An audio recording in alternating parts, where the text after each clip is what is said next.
はい、どうもすいません。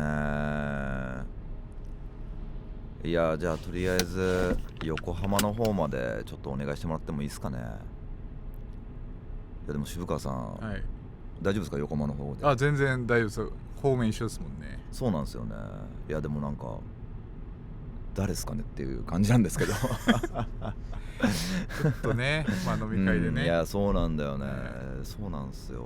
いやなんかまあたまたまね、なんか帰る方向一緒だからっつってまあ2人で乗ったんですけど、めっちゃ初対面ですよね。いやそう初対面でね。いや気まずいっすよね、こんななんか密室っていうか。いやだからなんかちょっとせっかくなんでね、ねいろいろお話ししましょう。いやそう確かにそうっすね。いやでもなんかてかまあ最初ちょっとぶしつけというか、まあなんだろう、ちょっと聞いていいですか。あ、どうぞ何でも。何やってる人なんですか。僕ですね、麻雀プロやってまして、はいはいはいはい。まあ M リーグっていう、まあ、ちょっと今一番盛り上がってるうん麻雀の番組があって、いや聞いたことありますよ。はい、うんそれに出てますね。はい。うんで僕はうん真央さんのことを実は知ってて、あ、そうなんですね。はいへえ。スト6の。あ、そうですそうですそうです。ただやっぱりなんかちょっと似たところはあると思うんですけど、似たところ麻雀プロとはいはいはいスト6プレイヤーなんか、ただどういう感じで暮らしてんのかなって正直思うんですけど、ねいやどういう感じで、でもこれってでも今おそらく結構 M リーグとかも人それぞれだと思うんですけど、はいまあ一緒だと思うんですけど、本当に人それぞれじゃないですか。なるほどね。まあなんだろう、その競技の中で、えそのしのぎを削って生活している人もいれば、まあそのまあタレントとしてそのプロリーグやりながらタレントとして生きてるっていう人もやっぱいますし、結構なんか人それぞれプロの在り方ってのはなんか人それぞれなのかなっていうふうには思ってるんですけどね。まあ M リーグとかもどうなんですか、その結構てかもう形式はよくわからないんですけど、どんな感じなんですか。そうですね、麻雀プロはそもそもうん数千人いるんですよ、なるのは比較的なりやすいんですよね。あ、そうなんですか。まあでも俺の友達でもええ 2,3 人ぐらい麻雀プロのなんかその資格持ってるよみたいそうななんですよ人いますよ。だから結構試験があるんですけど、その試験めっちゃ勉強して、受かれば麻雀プロになれるんですよ。おー。ただ麻雀プロになってそこからどう成り上がるかが大事で、でもなんか一昔前だったらね、麻雀プロって言ったらまあなんか多分なんか大会とかやってたんでしょうけど、俺らが知ってる、ほら俺ゲーセン育ちなんで、麻雀ファイトクラブとか、結構なんかそのね、なんかプロの人たちがその監修してるとかなんかよくわかんない、なんかそういうのあったじゃないですか。ありますあります。それぐらいしかわかんないんですけど、はい実際何やってんのかなみたいな。そこから、まあ、ずっと麻雀プロはそういう感じでやってたんですけど、M リーグっていうものがはいはい。数年前にできて、アベマでしたっけ。そうですね、アベマでうんやってて、それに、うんまあ、それによってなんか麻雀の認知度がかなり高くなって、ね。いやでもそもそも麻雀って結構大衆向けというか、あ、そうなんですよ。そういう麻雀は知られてたんですけど、麻雀はね。麻雀プロの存在があんま知られてなかったのが、まあ、一気に変わって、ちょっと俺聞きたいんですけど、はい、麻雀プロってもともと何やってたんですか。もともと麻雀しかしてないですいや麻雀プロは本当にいやそうなんですけど、はいいや麻雀プロって麻雀資格があって、その資格を得た後にどうやって利益を得て暮らしていくんですか。これはもう自分で稼ぐしかないんですよ。麻雀プロになったとて給料は別に発生しないんですよ。あら、麻雀プロを名乗れる権利を得て、あなたプロでいいですよっつって、はい、でリーグ戦とかにも出れてっていうののはあるんですけど、給料は発生しなくて、でその肩書きを使って自分で頑張って稼いでくださいねって、だから会社員してる人とかもいますね。あ、そうなんだ。はいだから肩書きっていうか、まあその一つの資格として持ってるよっていうぐらいであって、はい、でそれまでなんか具体的に麻雀プロがこれやってくださいみたいなのが提示される世界ではなかったってこと。なかったです。だからみんな本当にただ麻雀が好きだから麻雀プロやってるって人が多くて、で M リーグができて、M リーグに入ったら企業からついに給料がもらえるという状況になり、すごいなあ、夢あるなってなって今みんな M リーグ目指してると。だから今まではねなんかその雀荘のねなんていうのその雀荘のなんかその担当というか、そうです、雀荘で仕事したり、まあ執筆業やったり、あと麻雀教室の先生やったり、麻雀教室の先生か、まあいろいろねあったんですけど、やっぱ M リーグできて、かなり目指すとこができたかなっていう。何人ぐらいいるんですか？ M リーグは10チームありまして、1チーム4人なんで10チームもあるんですか？今40人ですね、合計。すごい。でも麻雀って、まあ、老若男女問わずっていうイメージがあるんですけど、どうなんですか？その上の人は何歳ぐらいなんですか？上の人はもう本当にでも60ぐらいの人とかは結構いってますね。全然いますし、まあ、下も何歳からでもいけるんですけど、まあ、一番若い人でまだでも29とか。へえ、すげえな。渋川さんいくつですか？僕は39ですね今。39。あ、じゃあ俺の2つ下。俺41なんで、はい、だから中堅ぐらいですね、39で。あ、中堅なんだ。はい、大体真ん中ぐらい。すごいですよ。格ゲーとかはもう41とかもうあれですね、まあ長老扱いですね。長老扱いされてます。長老扱いです。そうですね。麻雀やっぱちょっと反射神経とかがあんまなくて、やっぱ経験値とか、まあ思考のゲームですからね。そうなんで、まだ年取っても全然いけるしっていう感じはありますね。何じゃあ60ぐらいの人とかって強いんですか？やっぱり、なんかちょっと勉強方法が変わってるんですけど、勉強方法、麻雀の昔はもう本当に数打って勉強っていうのが、最近ちょっと麻雀 AI とか、いろんなデータとかが出て、最近の人は数字で勉強してるんです。結構デジタルになってきてるんですね。で昔の人は経験則とかなんか対戦相手による人読みとかで結構フィールドが違って考え方。なるほどなるほど。でもなんかポーカーの世界とかも似たような感じって聞きますよ。そうかもしれないですね。昔は結構なんか人対人のなんか読み合いみたいなところを楽しんでやってたりとかしてたっていう話なんですけど、なんか俺の知り合いでポーカーやってる人が、もう最近はもう本当にデジタルで、この状況はまあなんだろう、確率的にこうだからみたいな感じでやってる人が多いみたいな。麻雀もそうなんですか？麻雀も近いですね。でもやっぱやりづらいですね。だからそういうちょっとセオリー外というか、読み外されたりもするんで、まあ基本デジタルばっかやってると、まあ負けちゃうっていうか読まれやすいからってことですよね。そうですね。はい。まあどちらにせよやっぱりその人見は入ってくるっていうか、読みは入ってくるってことなんですね。まあそれで今ちょっと麻雀界隈盛り上がってると。ね、俺 M リーグ自体は結構よく聞きますよ、話自体は。なんか M リーグが盛り上がってるみたいな。まあ知ってんのはなんだっけ、岡田さんは結構すごいいろんなとこ出てるんで。そうですね。岡田さんはめっちゃ、岡田さん同じチームなんですよ。そうなんですか？同じチームで頑張ってます。はい。そうなんですね。でも女性とか男性とか差はないですもんね。そうですね。はい、本当にもう頭脳スポーツなんで。で僕、スト6の話ちょっと聞きたかったんですけど、逆に聞くんですけど、いいですよ。まあ、恥ずかしながら、最近知ったんですけど、なんかそれまで全然僕聞いてなかったんですよ、生きてて。スト4とか5とか。いや聞かないですよね。ほとんど聞いてなかったのに、なんかスト6になって、突然めっちゃ聞くようになったんですよね。これなんでなんですか？いやでもそのスト4スト5、いやこれなんかもう歴史長いんですけど、もうなんつうんですかね、ストリートファイターというか格闘ゲーム自体が、まあアングラな世界ですよね。アングラな世界、アンダーグラウンドの世界で、そもそもこれはなんでアングラになってるかっていうと、まあ俺の予想ですけど、ほらその世代が一緒だから分かると思うんですけど、俺らのその若い世代、まあ例えば小学校中学校ぐらいの時ってゲームセンターってどういうイメージでした？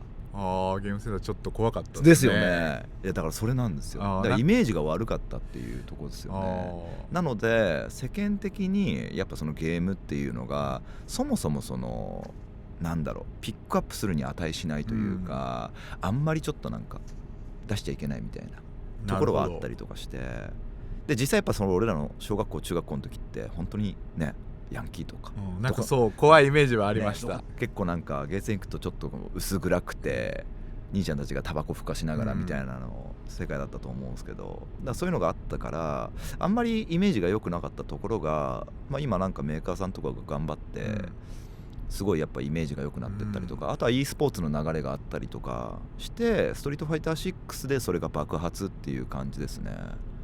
なるほど。でこれなんか最近聞くようになったのはなんでかっていうと、そもそもストリートファイター6自体が面白いゲームっていうのが大前提としても、ほらいろんなインフルエンサーの方々が楽しんでやってくれて、で結構配信とかそういうので見る機会が一般の方が見る機会がやっぱ増えたっていうのが原因なんじゃないかなって、であとはメーカーさんとかがやっぱりいろんなところとコラボレーションしてっていうのがあって、渋川さんのような今まで触れ合ってこなかった人も見るようになった。確かに僕が仲良くしてる VTuber の稲葉はねるさんっていう人が、稲葉はねるさんね、仲いいっすよ。そう、稲葉はねるさんがスト6やってて、ちょっと渋もやってみなよって言われて、そうなんですか。格ゲーはもう本当にスト2しかやったことないなって言ってでもやってみたら、やってんすか。やってんすよ。そうなんだ。面白かったんですよね。なんか僕コマンド入力できないからダメだよって言ったら、モダンってのがあるんだよって言って。いや稲葉はねるさんもモダンですから大丈夫ですよ。でやって、ワンボタンでかっこいい技が出るってなって結構ハマってね、やってるんですよ。結構やってるんですか。一応モダン JP 使ってて、あらららら、それはまた面白いキャラ使いますね。笹もさんっていう方に、笹もか、初めてやるときにキャラ選びどうしたらいいですかって聞いたら、見た目とかで選んだらいいですよって言われて、 JP がかっこいいおじいちゃんだったんで、それはなんかやっぱ麻雀やってるからちょっとおじいちゃんに憧れ的な麻雀関係あるか分かんないですでおじいちゃんキャラ好きなんでね元から、だから、僕名前渋川もいや名前かっこいいっすよね。でもあれなんですよね、これジャンネームで、ジャンネームのバキの渋川豪輝から取ったみたいなとこあるんで、おじいちゃんキャラ好きなんで。なるほどね、そっから来てるんだ。じゃあ俺の孫みたいな感じでその渋川難波っていう名前なんですね。渋川豪輝知ってますよ。五神完成のやつですよ。あれは衝撃的でしたね。そう、愛機の達人で、だから JP もなんかちょっと遠距離からね、似たようなことするんで。確かに結構そういうところはなんか来たところいなすみたいなところはあったり。麻雀もそういうスタイルなんですか。麻雀は結構違うんです。ゴリゴリがイケイケですか。イケイケがなんで豪輝みたいな感じで行くんですけど、格ゲーでもやっぱやってみて楽しいし、それから配信とかも見るようになったんですけど。見てるんですね。いろいろ見てるんですけど、やっぱ面白いんですよね。誰の配信とか見るんですか。本当に孫さんのも見ますし。マジですか。僕孫さんので一番好きなやつが、もちさんとブラウズさんが戦ってる時に、一生懸命もちさん応援するけど、全然ダメだみたいななんか絶望していく感じが面白くて。いやでもほらあれじゃないですか、その競技の世界で渋川さんも生きてるから分かると思うんですけど、応援するしないっていうその気持ちの部分とは別で、盤面見たらもう積んでんの分かっちゃうじゃないですか。うわ厳しいなみたいな、そういう時は結構やっぱむずいっすよね。やっぱそういう時に見てる人を盛り上げるというか、面白くするのがすごかったですね。あれ好きですね。あれですね、 EWC の時ですね。そうですそうです。いやちょっと強すぎるよどうしたらいいのこれは無理だっつってねでも渋川さんなんかもその麻雀とかって、で俺気になってる部分があったんですけど、そのどこで差つくんですか。ですね、それは僕もスト6と思うんですけど、麻雀はやっぱ細かいところで差がつくんですけど、強い人はミスしないですね。とにかくなんかこっちの方が良かったみたいなのが極端に少ないんで、麻雀って1回勝負だと、なんか最近データで出てるんですけど、運が 98% ぐらい運すぎるだろ。1回勝負は運 98%、 実力がせいぜい2ぐらいっていうえぐいっすね、話が出てて、それリーグ戦プロリーグできるんですか。それがだからきついです。ただその98対2をでもいっぱい打つと実力の2がやっぱりちょっとずついってって、そこを楽しんでいくみたいな。そうですね。だからまあ1回勝負は、だから僕と孫さんがやってもどっちが勝つか分かんないぐらいなんですけど。いやだって、まあ、極端な話ね、まあ俺もちょっと昔ちょっと麻雀はルールはちょっと分かるぐらいなんですけど、極端な話俺がじゃあハイパー配られて、はい天宝ってやったら終わりですもんね。そういうことですね。僕が一生バラバラで何もできないってなったら負けなんで、ありですもんね。どっちが勝つか分かんないですけど、長くやったら強い人が勝つということなんで、なんか長期での差を頑張って積み上げるしかないんで、これはね辛い戦いなんですよ。すごいね、その 2% のために人は努力するんだ。そうだからその M リーグも言うて1年間で1人出るのが 2,30 試合なんですよね。2,30 試合1人、1年間で1年間で、まあ 4人チームなんで、一応今年は120試合チームであるんですけど、まあ120割る4人でやるんで、まあ1人30試合ぐらい、その30試合でちゃんと結果を残さないと、選手入れ替えとかもあるんで。1試合はその半チャンですか？半チャンですね。1時間ちょっとぐらいの。すごい。2,30 試合やればある程度ちょっと実力がそれがいい顔するな。それがきついんですよね。まあなんか出るという説もあるんですけど、やっぱりついてないと負けると。今うちのチームに堀慎吾っていう、まあ、ずっとスーパーエースだった人がいるんですよ。もう多分リーグで一番強いんじゃないかって言われるぐらい、だからもうスト6でレシャーさんとか、知ってますね。そう不動産とかその辺って言われる人が、今40人で個人最下位なんですよ。今年は。でもありえるのか。そう確かに。だからそれぐらいブレはすごい。ブレすごいっすね。もうあれじゃないですか、そのイケイケの時はもうなんか俺に任しときなみたいな顔してるけど、今年とかはだってもう立場ないみたいな顔してません？そうだからなんかね、なんかまたダメだったわみたいなそうなんですよ。だからそれぐらいブレるんで、そうなんだ。だから結構、麻雀の腕磨くのはもちろんですけど、やっぱそれ以外も磨かなきゃダメだなって。それ以外って何磨くんすか？例えば喋りの技術。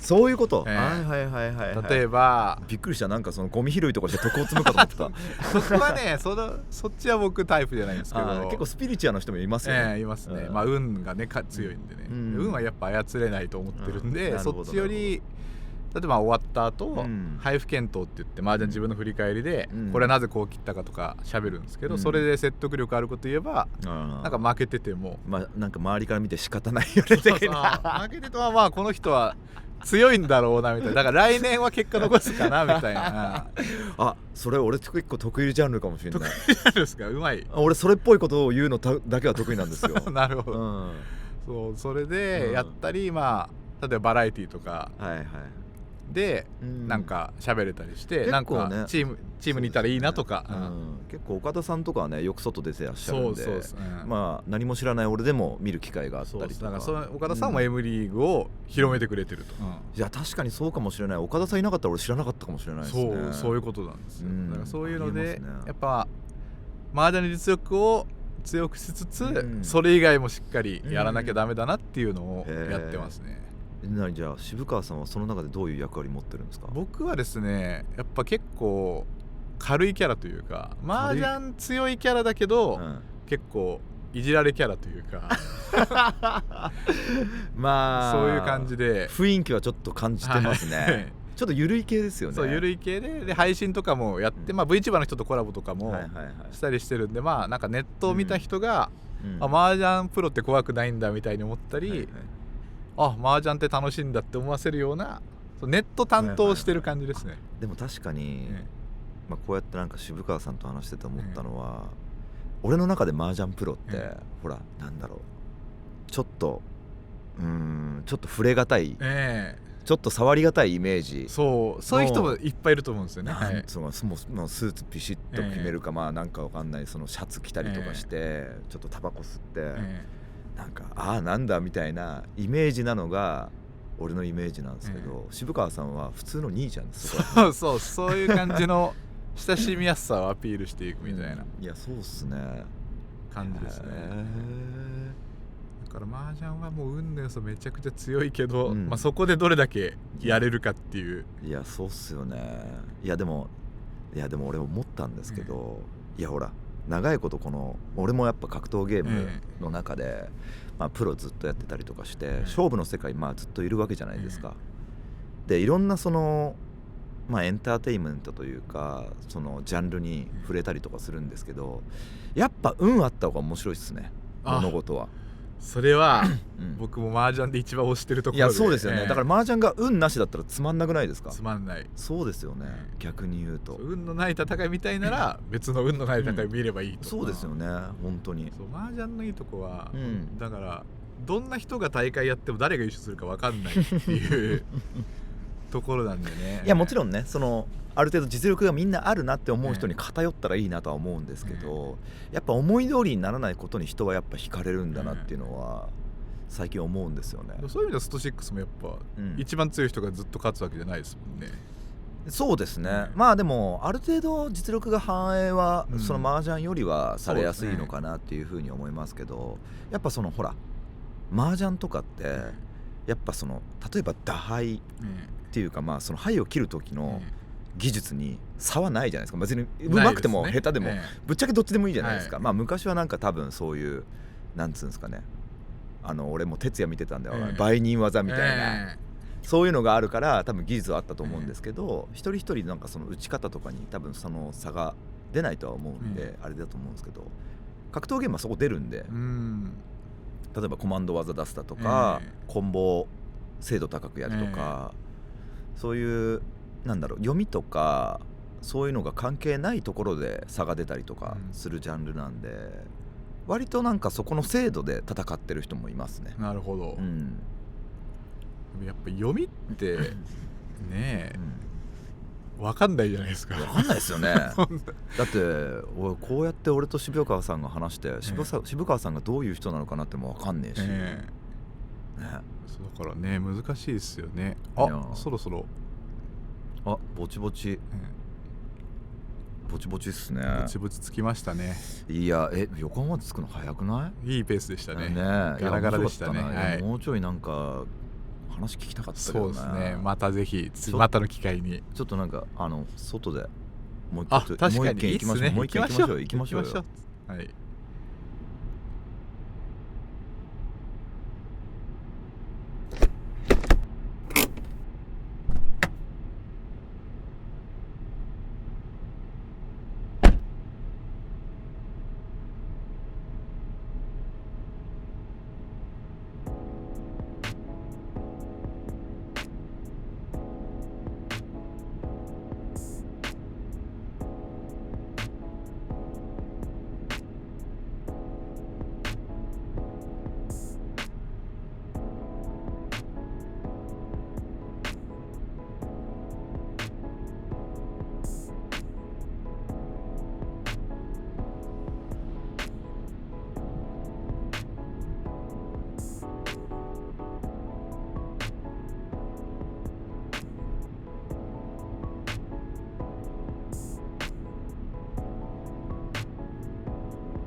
どうぞどうぞ。あれです。今回もすみません。いえ。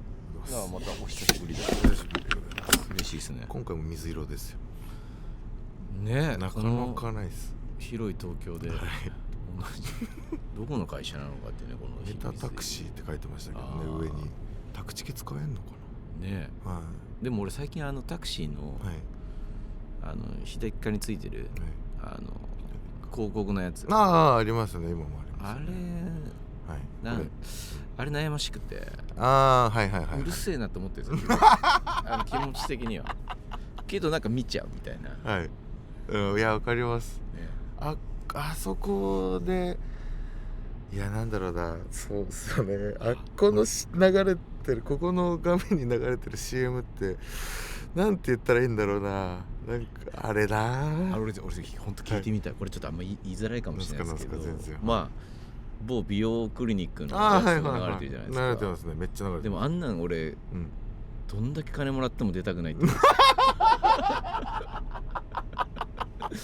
でも立場的に多分、その芸人は言いづらいところ、そうっすね、なんか出てなんぼみたいなところもあるじゃないですか。そうっすね、実際出てますしね芸人さんとか芸人さんそうですか、歌手の芸人そうですね、いろんな業種の人出てるんですけど、あれはでももう面白いまで来てんじゃないですかね。振り切っちゃってね、逆に出れたら笑えるぐらいの。そうですね、だから我々の業種はそれがあるから、確かにだいぶ救われる部分というか、見たよって言われるとかね。そうですでバカにされるがお金になる可能性がある職業なんで、そこはね、なんか他の業種にあるのかなと思いますけど、なんかめちゃくちゃしんどって思った話とかをラジオとかで話すってなったらもう仕事になってるっていう、そこまでの自分の中でそこまでのあれはないんですけど、情けないことあって喋ってみたいなのがもうお仕事になるというか、どこで領収書を切るのかみたいな問題というか、これ経費になるのかじゃないけど、そういうことですよね。このトラブル、そうね、どっかで回収できるっていうのが多いですもんね。だからそう思ってほんまにしんどいことでもなんとか耐えるみたいなことは多分芸人さんの中では多分耐えれるっていうのは多分あって、そうか、ドッキリ美味しいですもんね。そうだと思います。もう簡単に言えばやっぱそうありがたいに変えることができる、無理やり変えようと思えば変えることができるみたいな、職業というかなんで、音楽とかもなんかもうほんまにもうイメージですけど、言ったらもうパッと言えばもう失恋を歌ったとか、恋愛の歌とか、で日々のなんかモヤモヤを出してるのを表現するみたいなインタビューとかで聞いたことあるんですけど、そういうことはあるんですか？味感というか。ないですね。ないんだ。ないっていうか、まあ影響ありますけど、なんか例えばその有名ミュージシャンとかが僕はこう恋愛しないと曲書けないみたいな、そうですね。そういうのはないですよやっぱ。ないんですね。テイラー・スウィフトとかがよく言ってる、そうああいう感じじゃないですね。もうああいうテイラー・スウィフトとかも人生が音楽になってるような感じね。あれすごいっすよね。あるけどそういうだからいろんなタイプほんまにいるんだろうなって思うんですよ。作る人というか芸人さんの中でも多分いろんなタイプがいて、作品に重きを置いてる人も多分いると思うし、もうまさに生き様がっていう芸人なんかそうですけど、魔石芸能者なんですけど、狩野英孝さんとか言ったらその生き様が天才ですよね。大天才。多分テイラー・スウィフト型そうですよね。多分なんか音楽に当てはめると、しかも計算なくそういうテイラー・スウィフト型ですよね。そうです、計算なくテイラー・スウィフトも多分計算してなくテイラー・スウィフトなんですよ。そうなんですかね、やっぱり。そうだと思います。いやすごいですねそれは、エネルギー半端じゃないですもんねやっぱり。だからその魔石のテイラー・スウィフト、魔石のテイラー・スウィフトいいですね。確かにテイラーがいるんで、でもそうか、そうなんですね。そうなんですよ。メッセージ性とかってよくあったりするじゃないですか、そういう話とか、やっぱなんかそれ芸人とかだとなんか結構難しいんですよやっぱり。言いたいこととか別になんだろうな、難しいっすよねこれってね。なんかでもあれですよ、音楽とかもメッセージを伝えるものではないですからね。実際にだからあんまり考えてないですよ、メッセージ性って。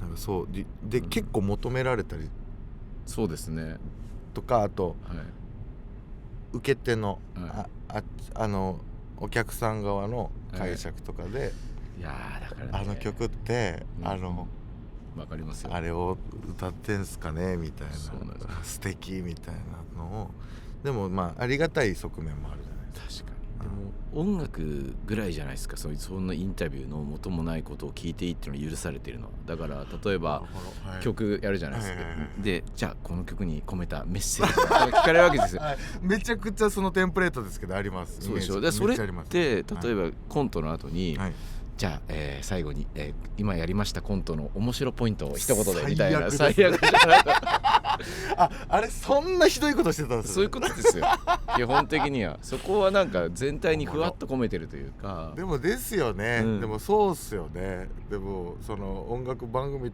とかになってくるとやっぱ曲する前になんかそういうことなんか聞かれたりとか、インタビューでもね雑誌の記事で随分減りましたけど、本当ですか、そういう直球とか時々、お父さんにとって、一言で音楽とはとかねそれがなんか言い切れたらやめると思うけどなみたいな確かにキラキラした目でね、そうなんです、聞いてくれて、いやそうそう、俺ね、会社にあったら聞こうと思ってたのは、何ですか。俺最近なんかね、後藤どうなんだっていうのをちょっとなんかジャッジしてもらいたいんだけど、俺最近なんかその、ビートたけしムーブみたいなのやってみたくなっちゃっててそれはなんか飲み会とかで飲んでて、若手と飲んでたら、金払って先に帰りたいんですよ。なるほど。でその帰りに気づいた若手が出てきたら車が来て、わーってこう窓開いてタクシーとかの、でこうやってあんちゃんっつってあんちゃんっつってね、売れたら使ってなっていうの、あれすげえなっつってみんなで話して、なるほど、あれやりてえみたいな。でもお金がすごいたくさんあるわけじゃないけど、なるほどなるほど。でもあれ実は本当は音楽でやったらめちゃくちゃな錬金術なんじゃねえのって話に友達となって、なんでかっていうと、本当に今アーティストがフェスやる時代だから、リアルに売れたら使ってながあると。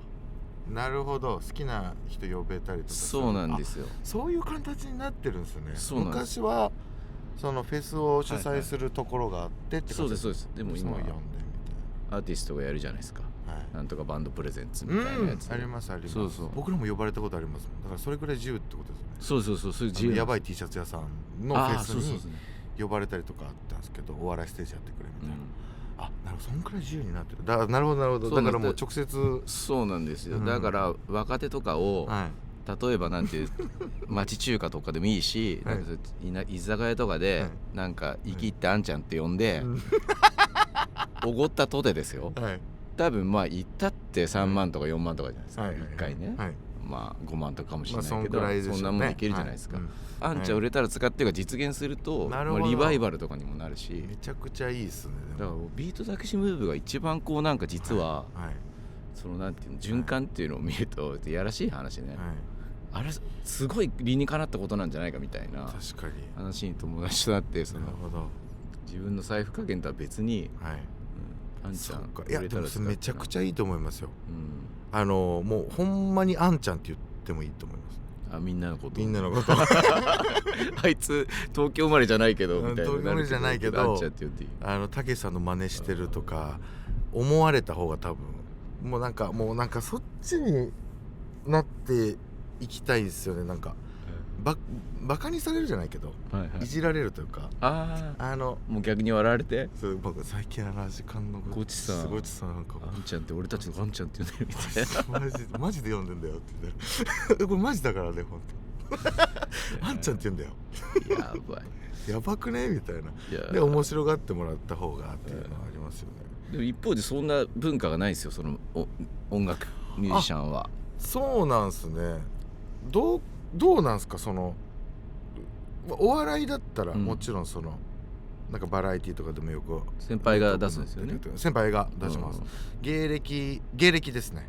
芸歴です。完全芸歴で言ったら養成所入った年、言ったら吉本の事務所の中での挨拶は、初めて会うってなったら何年目のコンビ名名前っていう自己紹介の仕方するんですよ。僕マセキはそんな文化なかったんですけど、吉本にあるらしくて、もうそれはまあ芸歴明らかにして何年目っていうので、でまあ飯食いに行った時に上の人がもう全部払うっていう、そういう形ではありますけど、なんかその業種によってこれ違いますもんね。そうなんですよ。野球選手って聞いた話で、野球選手は年らしいですね。年齢らしいです。体育会系だからですかね、やっぱね。多分そうだと思います。なんかだから高卒新人とかでめっちゃ有名でも大卒の年の方が上だったらもう先輩になるですね。もう年俸が分かってても、俺より稼いでると分かっててもなんか払うらしいですよ。音楽業界難しいですよ。難しそうですよね。だいぶそこってデビューも違ったりするんですよ、同い年でも。全然。芸歴っていう言葉使うんですか？使わないですよね。使わないですよね。だからなんか時々同期みたいなことを言ってる人たちがいるんですけど、俺はあんましピンときてないんですよ。なんかそのレコード会社から出たのがなんかのスタートだって考え方になっちゃうんで、同期ってデビューが一緒とかね。でもまあ別にその前から音楽やってるしなみたいな。ですよね。で僕野球部出身だから、多分考え方プロ野球方式なんですよ。なるほどなるほど。でもそれが一番分かりやすいっちゃ分かりやすいですもんね。年上がみたいな。そうでもだからその、お金なんていうの、上の人が払うなんて方式って多分あれお笑いの人たち発祥じゃないですか、多分。源泉が。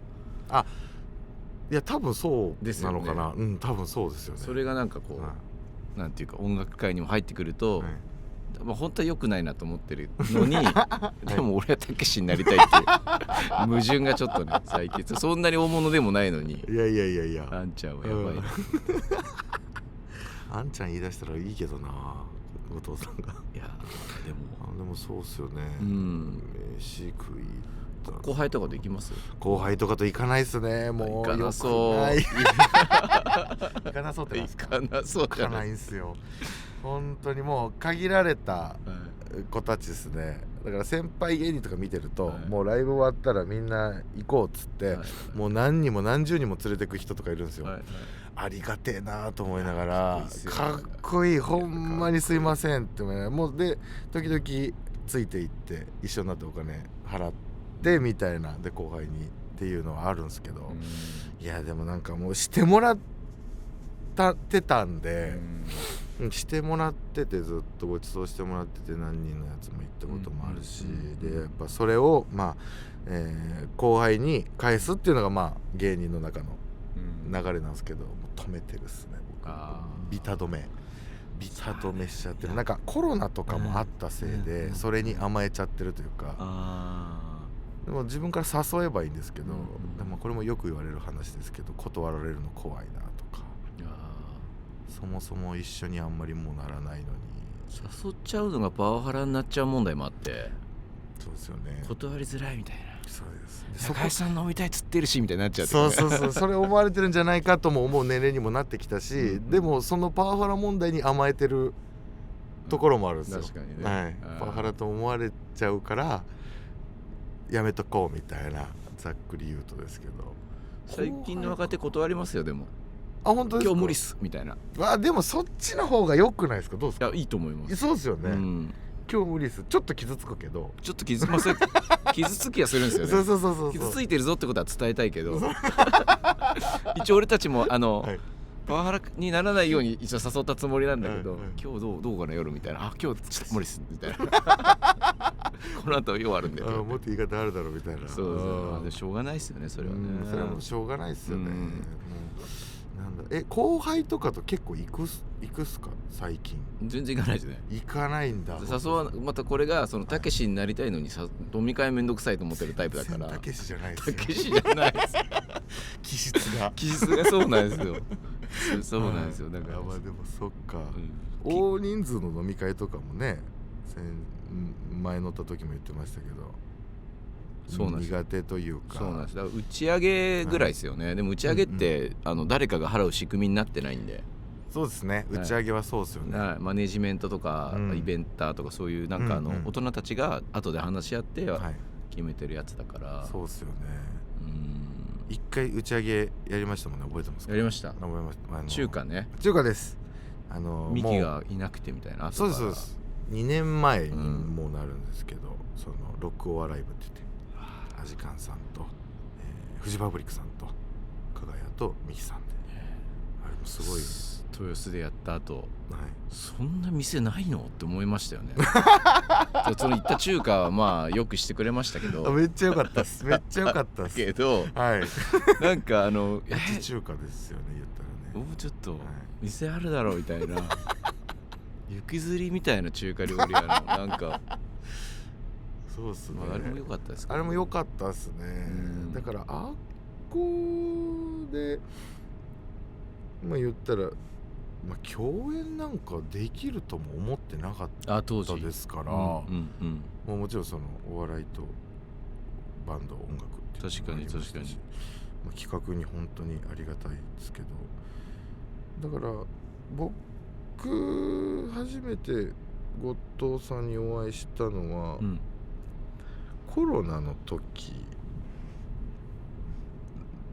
とかそこら辺だと思うんですよね。でコロナの時に無観客ライブをアジカンさんがやられるってなって、でこの横浜の方、新横浜のところだったかな、でそれを配信するっていうので、でその配信するにあたって北さん山田さんと一緒にその撮った映像を見ながらやるみたいな企画があって、でそれでよかったらその生配信じゃない無観客ライブ、配信するライブを撮ってる現場に来ませんかって言われて、そこで行って、終わった後にご挨拶とかさせてもらったのが多分初めてなんで、5年前とか6年前とか。そうでしたね。はい、そうでした。めっちゃ良かったんです、その時のライブも。いや最高でした。配信ライブなかなか、あの時代大変でしたけどね。あれなんだっけ、無観客無配信ライブ、川原さんがやってましたよね。やってました天竺ネズミ、元天竺ネズミか、やってました。すごいですね。すごいめちゃくちゃですよ、本当にすげえ面白いです。飛んじゃってすみません、話がね。全然です。もう解散も茶碗蒸し作りながら発表しましたから。確かにね。めっちゃおもろかったな、あれ。見てるんですね。お笑い好きなんです、僕。お笑い好きなんすね。大好きですね。大好き。もうダウンタウン世代ですか、言ったら。世代は多分ダウンタウン世代で、でもやっぱ志村けんさんからですよね。ドリフ、ひょうきん族からずっとお笑いもずっと好きですね。テレビ好きでした。テレビ好きでしたね。ああ、なるほど。ずっと見てたんです。だからバンドメンバーともお笑いの話めっちゃしますよ。あ、そうなんですね。最近楽屋でも大丈夫だ大根についての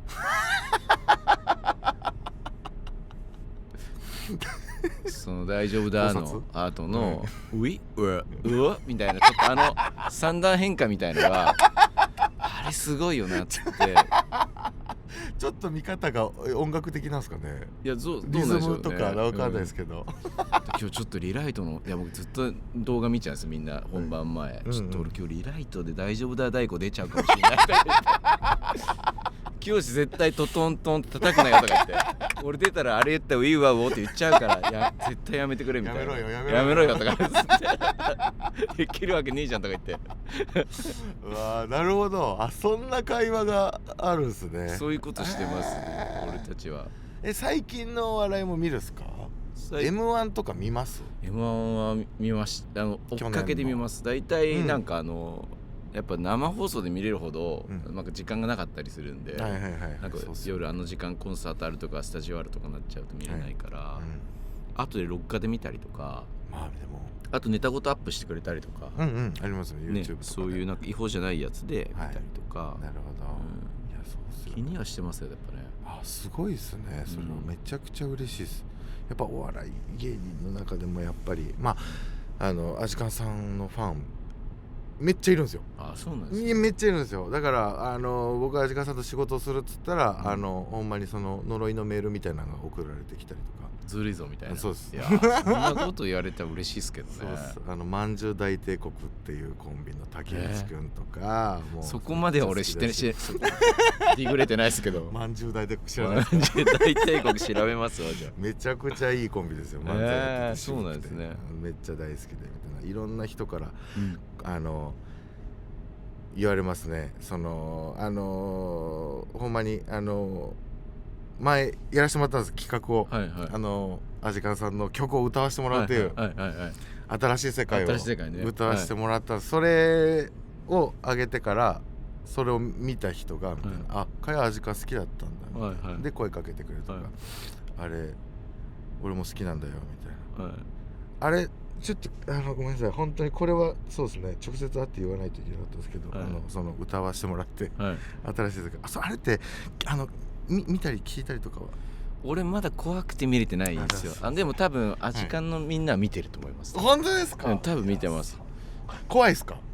怖いっすね。なんかちょっとその、見るより先に、なんか歌ったことに対する評判が入ってきたんですよ。なんかその意外と熱唱して熱かった、よかったみたいな。そうなんか、そうなんか煽られれば煽られるほど怖いなみたいな。どうしようみたいな。自分の歌をこう聞き返すのもなんかね、そうですか、なかなか、あと歌ってみたで歌ってる人とかいるのを見るのもちょっと恥ずかしいんですよ。そういう感覚なんですね。あとアジカンのギターコピーしてみたみたいなところも、ありますよ、めっちゃありますよ。あれもちょっと恥ずかしいんです。恥ずかしいっつか、なんかちょっとまじまじと見れない。なるほど。僕ライブ DVD あんまりきっちり見れないタイプで。そうなんですね。人のやつも含め。人のやつもなんですね。僕ライブ音源の方が好きで。僕はちょっとなんか。そうなんですね。もうなるほど。ちょっとそれをなんか本当にそうですね。ちょっと聞きたかったんですけど。反響があったんですね、お笑いの。ありました。めっちゃありました。ね。ほんまにすいませんでしたというか、いや本当にこんな機会をいただいてありがとうございますというか。いや、ありがたいです。新しい世界大好きなんです、本当に。ワールド15の時、14とか15の時に本当に大好きなんです。本当に地獄のセッションから生まれたアルバムなんで、それがなんか人に届いてるのは報われます。めちゃくちゃもう本当にもうワールドとマジックディスクは特に10代の時にそうなんですね、リリースされたというそのドンピシャのところというで、君つなぎ 5M とかは後追いでみたいな。そうです。9歳ぐらいの時なんですよね。それが2003年11月、そうですね。だからそれが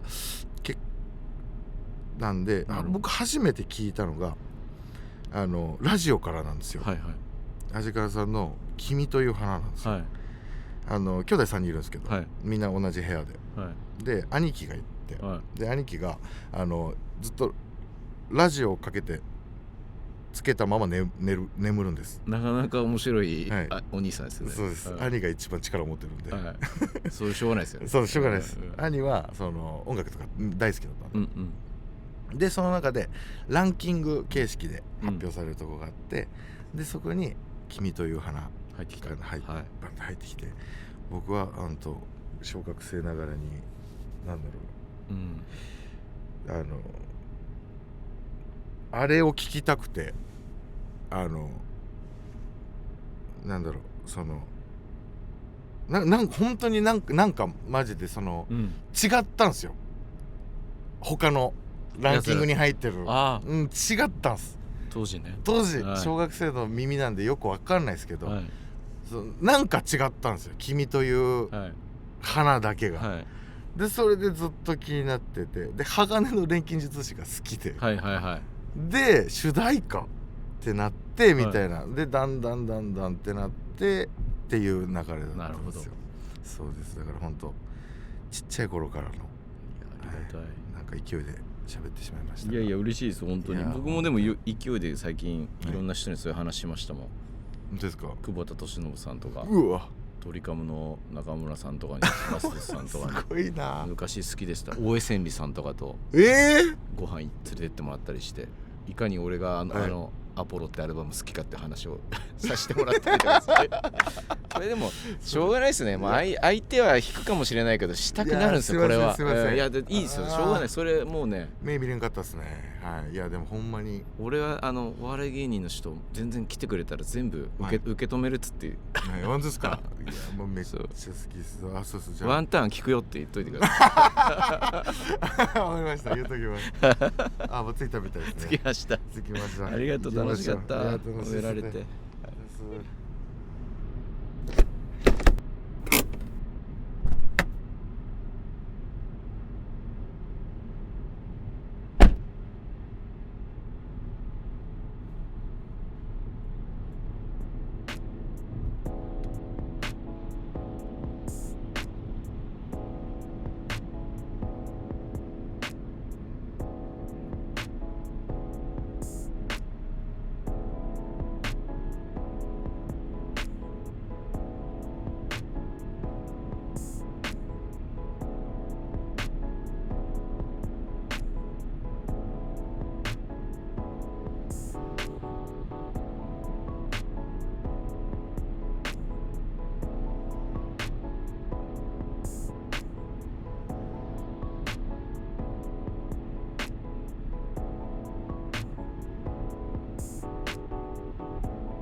気持ちよかったですね。何が銭湯か。はい、よかった銭湯でもうほんと最高の一日でした。最高の一日だったね、はい、楽しくて、はい、やっぱぬるぬるだったねぬるぬるでしたね。床がでかいし、でかい、はい、銭湯が銭湯がね、湯船がねめっちゃよかった、いい湯でした。うん、ありがとう、誘ってくれて、はい、いやこちらあそこよく行くの？いや結構行きますよ、サウナ大好きで。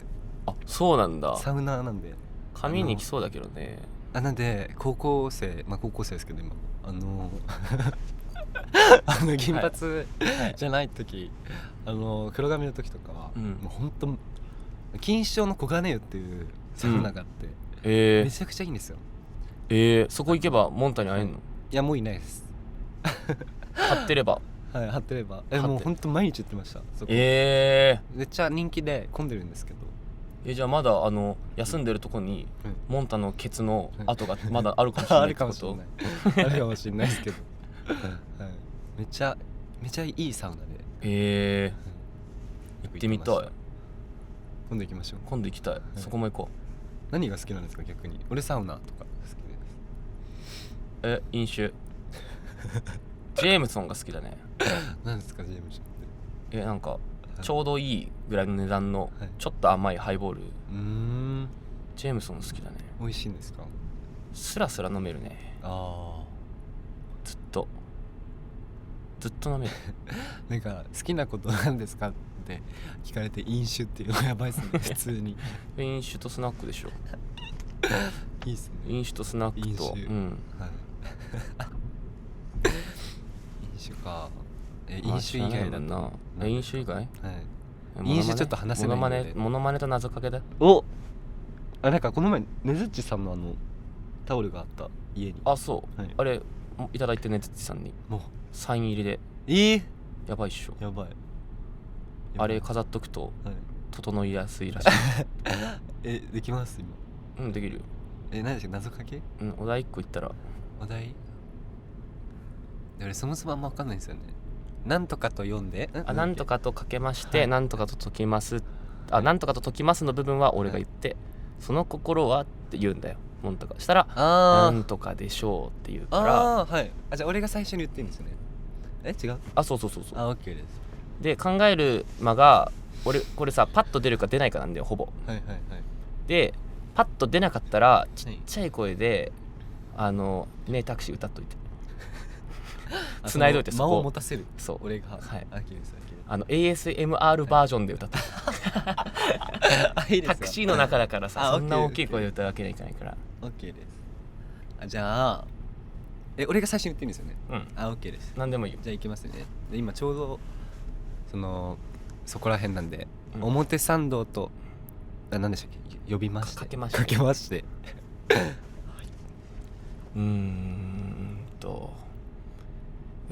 ね、はい、ちょっと入って早くタクシーはい考えてるから今思考してるから。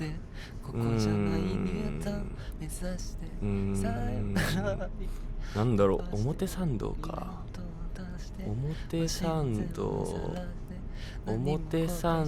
はい表参道とかけまして、はい、彼氏ができない女子が行くところと解きます。なんかちょっと危ない匂いがするけど、その心は裏ない。裏がないから表参道しかない。なるほど。裏ない。これちょっと微妙かもしれないなんかごめんなさい、俺そもそもこの謎解きが分かんなくてダメかもしれない。今トーンだけで解決しようとした裏ない裏ない。表参道はまあ確かに。じゃあやめようか、謎かけ。もう一回ぐらいいきません？ちょっとじゃあもう一曲の方歌ってねもう嫌なんですけどもうなんか間の持たせ方。じゃあお願いします、お題を。結構これってなんか確かにみたいなそうなるやつでしょ。ごめんね、俺実力不足全然なんだろうな。最初言っていいんですもんね。どういうのがやっぱやりやすいんですか？なんだろう、昨日食べたものとかでいいんじゃない？昨日食べたもの何食いましたっけ？だから昨日俺ら会ってるから一緒なんだ。それはズルだ。昨日じゃないですよ。好きな食べ物でいいよ。好きな食べ物。OK です。好きな食べ物。何ですか？チキチーとかけまして。かけまして。はい。シンキングタイム。違う早くして。なんだろうな。お願いします。キーなんだろうな。チキチーか。チキチーか。チキチーね。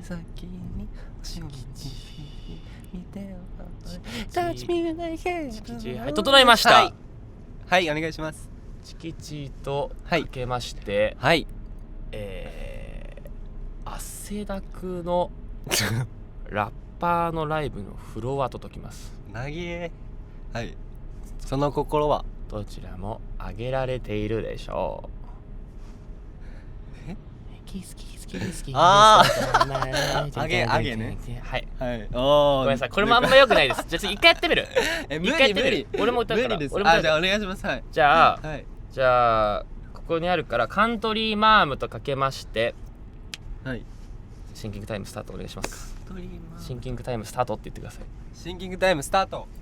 カントリーマームとかけまして。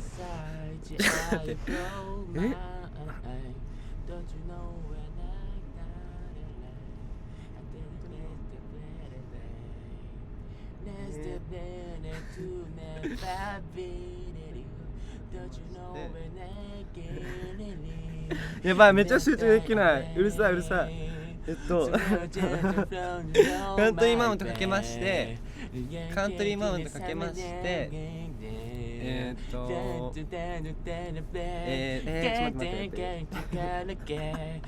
うるさい。カントリーマームとかけまして、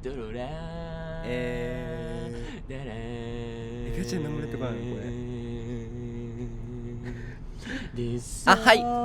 はいカントリーマームとかけまして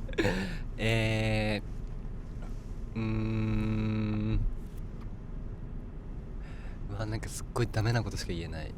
いいよ。いや、やめます。きつい終了お送りしましたのはオアシスで Don't Look Back in Anger 自分の曲じゃないですね、ちなみになんて解きます？カントリーマーム？はい。俺はなんかその2種類しかないじゃないですか。確かに2種類しかないんで、その2種類しかないものを言いたかったんですけど、なんか2種類しかないものってなんだろう。なんかそのまあその今っていろんな種類あるじゃないですか、この世界だからちょっとダメかなるほどね、カントリーマームとかけまして、ドリフと解きます。ドリフって何ですか？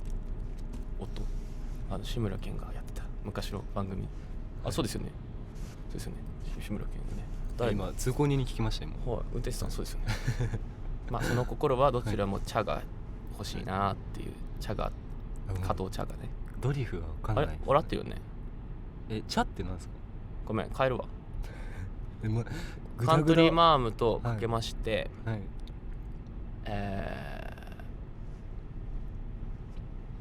むずくないですか？とりあえず待ってとかけまして終了。キスキンが手相立たないでむずいっすよ。じゃあ次はモノマネです。これあれだから色モネ屋だから。色モネ屋だから。色モネ屋1個目が謎かけで2個目がモノマネ。はいモノマネ。知らない色モネ屋。何ですか？てんてれんてれ。知らないの色モネ屋。わかんない。てんてれ100全員笑わしたら100万円もらえるやつ。こんなんですか？知らないの？こんなん出たことないの？なるわけないですか？あんだよ、その選択すんだよ。でモノマネね。あるモノマネできるやつ。1個だけありますよ。大丈夫？何ですか？ちなみにどっちもうやって俺が当てるかもう言ってやるか。どっちがいいんかな。でももう言いたいですね。何をやるか。はい何ですか？エヴァのシンジ君。いいものまね持ってますね。俺これちょっとあれなんですけど、なんか約束だな話していいですか？なんか一時期やっぱ俺音楽やりたかったんで、オーディションを受けてた時期があって、なんかそのズームで中学生とかの話なんですけど、ズームで何でしたっけ、オーディションでなんか3項目あって、1個目がまず歌、オリジナル曲も含めまだ歌、でそこはなんかピアノで弾き語りをしたんですよ。で2個目が1個目がなんか自己アピールみたいな、で2個目が音楽で、で3つ目がなんか演技みたいな、演技でなんか何してもいいよって言われたんで、やったやつなんですけど。モノマネ？そうです。じゃあもう人前でやってんだ。そうモノマネそこでやって、その時はめちゃくちゃしらけて、なんかなるほどね。今日は俺がめちゃくちゃ笑ってあげるから。お願いします。いきます。じゃあモンタでエヴァンゲリオンシンジ君のモノマネです。はい。カオルくんダメだよ。カオルくんそれじゃ死んじゃうから絶対に助けてカオルくん。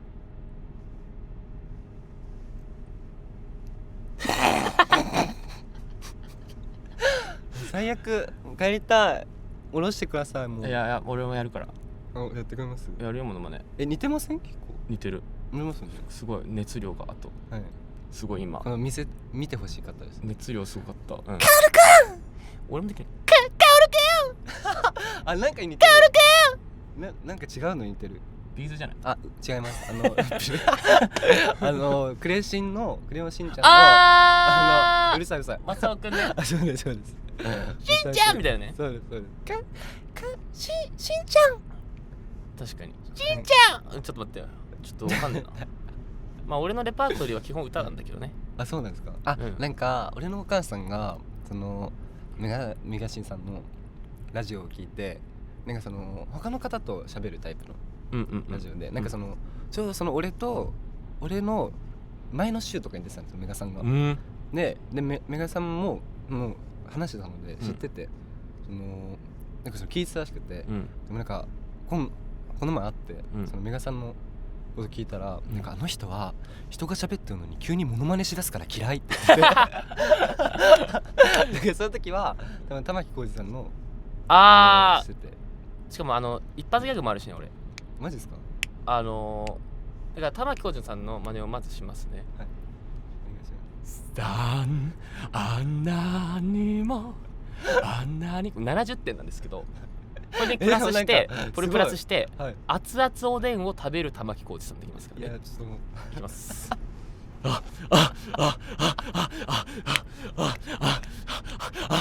あんなにもってやつです。ひどいってやつです。最低。じゃあ次は、はい、小沢健二さんのモノマネします。俺ちょっとごめんなさい、あんまりわかんない。じゃあ崎山宗志をやります。いいんすか？レジェンド出してもらって。僕のYMO が通りかかった時の崎山宗志やります。YMO って何ですか？細野春を見たってやつどうですか？わかんないからその勢いでやるのやめてもらう。細野僕の細野晴臣知らない？わかんないです、ごめんなさい。マジ？はい、後で押してあげる。お願いします。細野春を見たもあるよ。バニガルそんな似てないそれはわかんないです。全部を3つ合わせてるから、はい、YMO 通りかかってるし、崎山宗志歌い出そうとしたら、はい、間違ってバニガール歌っちゃったっていう。細野春を見たっていう。バニガール歌う崎山さんとかできます普通に。そららしどら多分違うてか本当にひどい。もう謝った方がいいと思う。謝ります、はい、崎山さんにも。俺は謝るシンジ君に謝ります。じゃあ謝ってください。シンジ君ごめんね。シンジ君ごめんね。すまそ元気になってね。元気になってね。すまそなんかね、俺くんいつもやるからね、本人の前で。あ、そうなんですか。ずっと。俺の真似とかできますじゃん。むずいな。むずいっすか？むずいっすか？むずいな。むずいな。うざいな。うざいな。そんな特徴ないですか？そんな特徴難しいな。そんな声帯の形違うな。そんな細いもん。そんな特徴。でもなんかメガさんって結構声高いですよね。なんか意外と高く生きてるからね。はい。そう、じゃあ、はい、声を高く生きてる俺は。どういうことですか？高い方が喋れ、なんかここでこう先っぽで喋る方が喋りやすくね。じゃあ地声じゃないってことですか？低くも喋れるよ。どっちが一番楽ですか？いや、マイクによって変える。意外とその声高いですよね。そう、でかいのに声高いってあんまいないよね。はい、いや、そう俺もでもね、低いのも出せんだよ。出せるんですか？だから曲によっては低い声で歌うのもあるよ。100年あってもそれはうまいですよ。好きで崎山さんはひどい結構。何かこれ本人の前でやってますから何回も言いますけど1万回やりました。1万回の練習結果これです。それはおおって言われる言い方普通になんかさ、カラオケとか行くと自分の曲入れられたりする。わかる？はい、わかります。で、俺の場合入れて崎山は何も反応しないから、絶対俺がやるって分かってるから絶対俺があかり歌うって分かってるから出た。見ました TikTok。マイク持たない。俺はもう俺が歌うってあかりは俺の曲だからね。カラオケ行きたいですね。俺の曲行きたい。なんか行きたい。カラオケ何歌うの？カラオケ俺は何歌ってんだろうな。でも本当エド・シーラン。いや、なんでやねん合ってるのか分からない。弱いこと言っちゃってだけどその俺高い声出せなくて本当に、曲聴いてもらったら分かるんですけど狭いんですよめっちゃ。だから最近の曲歌えなくて高すぎて。ヒゲダンとか。そうです。高いもんね。もう本当に無理で昔の曲ってなんか低いじゃないですか。男の人の曲も低いんで、昔の曲ですね。スピッツとか高いじゃん。でも言うてその今の曲に比べたらそんなじゃないですか。その曲にも高いよスピッツ。高いよ。どうですかね。あれがもうギリギリなんです。キーで歌って、キー下げて。キーはでも下げたら高くない？スピッツは。スピッツなんか歌ってるイメージですよね俺が自分がどういう意味で？あとスマップの夜空のはいとかはあれですね、マストで歌っちゃいます。あと星野源さんとか。はい、星野源さんはねちょっと低いからね。そうですそうです。高くはないよね。はい。何歌うんですか？いや俺とかそれこそモノマネしに行くみたいな。フルレパートリーですね。いやっすね。鳥雨がコンクリートを染めて、これ結構似てんだよな。わかんないよね。この曲知らない？はい。お酒知らない？わかんないです。超いいよ。後で教えるね。はい。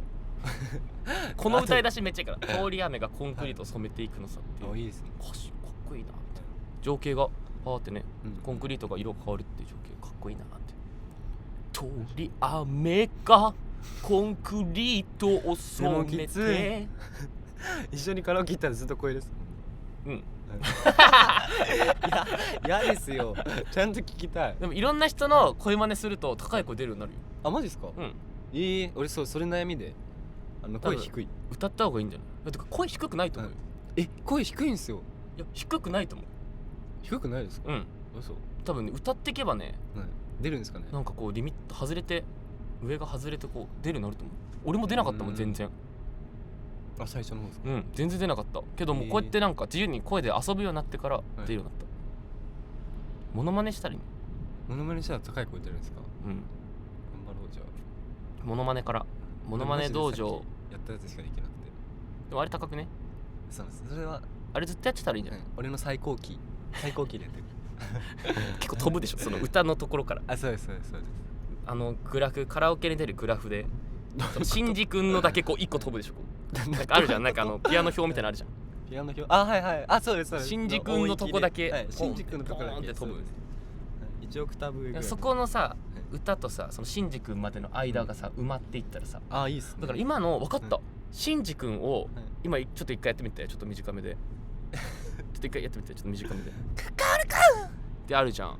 それをちょっと下げてってどんどんカル君下げててカル君今細くなっちゃったじゃん声。そこを鍛えてそこの音程でシンジ君できるようになったら歌でもそこの音使えるようになるんだよ。すごいわ。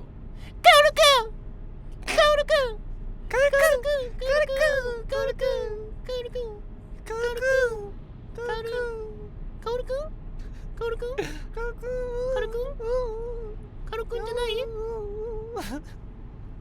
下ろしてください。マジで下ろしてほしい。ありがとうございました。ありがとうございます。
タクシー一つお願いします。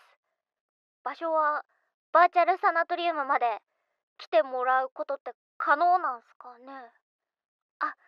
ありがとうございます。じゃあよろしくお願いします。